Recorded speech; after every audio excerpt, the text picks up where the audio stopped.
নমস্কাৰ, মই কিশোৰ দাস।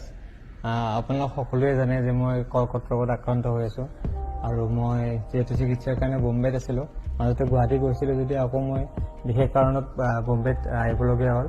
গতিকে মই বম্বেতে এতিয়া উপস্থিত আছোঁ আৰু ইয়াতে ট্ৰিটমেণ্ট চলি আছে। আৰু এতিয়ালৈ মই যিমানখিনি কাম কৰিছোঁ আপোনালোক সকলোৱে মৰম কৰিছে, আশীৰ্বাদ কৰিছে আৰু সেইটোলৈ মই আজি চাগে মোৰ মনোবলটো আজিলৈ বহুত ষ্ট্ৰং হৈ আছে। আপোনালোকৰ এই আশীৰ্বাদ পোৱাৰ কাৰণে সাহস পাইছোঁ আপোনালোকৰ পৰা বহুতখিনি। আৰু এইখিনিলৈ মই মোৰ নিজৰ এই ৰোগটোক মই পৰাস্ত কৰিবলৈ মই হেৰি কৰি আছোঁ যিমান পাৰোঁ, কাৰণ মোৰ উইল পাৱাৰটো থাকিলে মোৰ বেমাৰটো মোক হাৰাব নোৱাৰিব। গতিকে মই আপোনালোকৰ যিখিনি মৰম পাইছোঁ, আশীৰ্বাদ কৰিছোঁ, সকলোৰে কাৰণে বহুত বহুত ধন্যবাদ।